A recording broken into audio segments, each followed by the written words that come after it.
راديو إيرنا ناصا دمص إرتراويان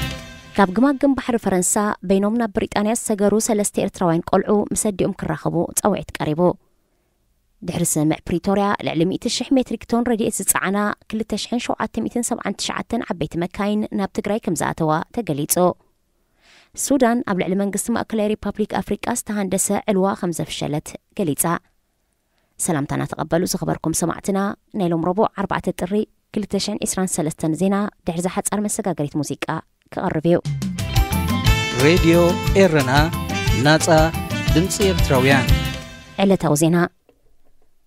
كاب ግማግም ባሕሪ ፈረንሳ ብናይ ጎማ ጃልባ ናብ ብሪጣንያ ሰገሩ ሰለስተ ኤርትራውያን ቆልዑ መሰዲኦም ክራኸቡ ክፍለ ዘቤታዊ ጉዳይ ሃገር ክፈቅድን መስርሕ ክጀምርን ጻውዒት ቀሪቡ እቶም 1495 ዝዕድሚኦም ሓደ ወድን ክልተ ደቂ ኣንስትዮን ዝኾኑ ቆልዑ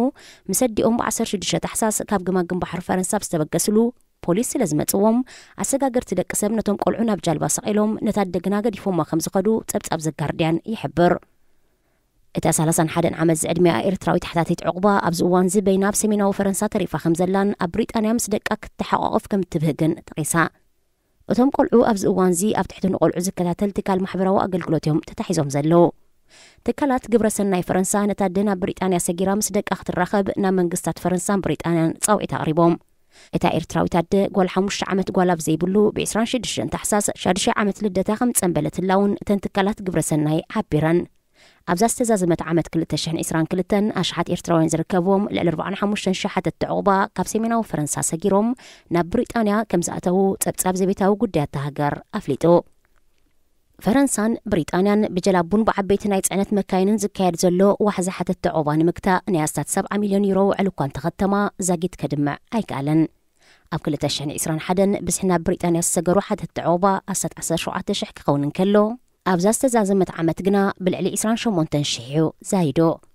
ብሪጣንያ ካብ መጀመርያ ወርሒ ናይ ዓመት 2022 ብዘይሕጋዊ መንገዲ ናብ ብሪጣንያ ዝኣተዉ ሓተት ዕቁባ ናብ ሩዋንዳ ንምስጋሮም ዝመደበቶ ውጥን እውን ኣይተዓወተን ድሕርቲ ኣብ 2 ሕዳር 2022 ኣብ ደቡብ ኣፍሪቃ ከተማ ፕሪቶሪያ ዝተበጽሐ ስምዕ ምቁራጽ ተኽስን ዘተን ሰላምን መንግስቲ ኢትዮጵያን ህወሓትን ረድኤት ዝጸዓና 2779 ዓበይቲ መካይን ናብ ትግራይ ከም ዝኣተዋ ቤት ጽሕፈት ውድብ ሕብራት ሃገራት ኣብ ምውሃድ ሰብኣዊ ጉዳያት ኣፍሊጡ እተን መካይን ካብ መፋረቕ ወርሒ ሕዳራት ሒዘን ናብ ትግራይ ከም ዝኣተዋ ዘመልከተት ትካል እተን 2470 ናይ ምግቢ ረድኤት ዝጸዓና ክኾና እንከለዋ እተን 309 ድማ መሰረታዊ ናይ ሕክምና ቀረባትን ካልአን ዘብጽሐን ብመሰረት ቤት ጽሕፈት ውድብ ሕብራት ሃገራት ኣብ ምውሃድ ሰብኣዊ ጉዳያት ዛጊት ናብ ትግራይ 101,700 ሜትሪክ ቶን ናይ ረድኤት እኽሊ ክኣቱ እንከሎ 10,800 ሜትሪክ ቶን ናይ ሕክምናን ካልእን ቀረባት እውን ተላይኹ እቲ 17 ሜትሪክ ቶን ዝግመት ናውቲ ሕክምናን 18,000 ሜትሪክ ቶን ዝግመት ማእዛዊ መግብታትን ብነፈርቲ ናብ ከተማታት መቐለን ሽረን ዝበጽሐዩ ሱዳን ኣብ ልዕሊ መንግስቲ ማእከላይ ሪፓብሊክ ኣፍሪቃ ዝተሃንደሰ ዕልዋ ከም ዘፍሸለት ምክትል ሉዓላዊ ቤት ምኽሪ ሱዳንን ኣዛዚ ተወርዋሪ እዚ ጀነራል ሓምዳን ደጓሎ ገሊጹ እቲ ብሓሚት ዝፍለጥ ጀነራል ብሰለስተ ጥሪ ኣብ ደቡባዊ ዳርፉር ኣብ ዝካየድ ዝነበረ ናይ ዕርቂ ዋዕላ ቀቢላታት ኣብ ዘስምዖ መደረ ሓይልታት ጸጥታ ሱዳን ነቲ ኣብ ልዕሊ ፕሬዚደንት ማእከላይ ሪፓብሊክ ኣፍሪቃ ፎስቲን ተዋድራ ዝተሃቀነ ዕልዋ ከም ዘፍሸሉ ብምጥቃስ ደባት ክልቲአን ሃገራት ከም ዝዓጸዉ ኣፍሊጡ እቶም መንነቶም ዘይጠቐሶም ሓይልታት ካብ መሬት ሱዳን ተበጊሶም ንመንግስቲ ማእከላይ ሪፓብሊክ ኣፍሪቃ ንምዕላው ከም ዝተበገሱ እቲ ጀነራል ወቂሱ ንሱ እቶም ዕልዋ ፈቲኖም ዝበሎም ሓይልታት ካብ ኩለን ቀቢላታትን ኣባላት ሰራዊት ነበርን ዝተኣኻኸቡ ምዃኖም ብምምልካት ወተሃደራዊ ልብሲ ተወርዋሪ እዚ ተኸዲኖም ኡምዳፎቕ ናብ ዝተባህለ ከባቢ ዶብ ከም ዝተጸግዑ ሓቢሩ መንግስታዊ ማዕከን ዜና ማእከላይ ሪፓብሊክ ኣፍሪቃ ብወገኑ ዘርግሖ መግለጺ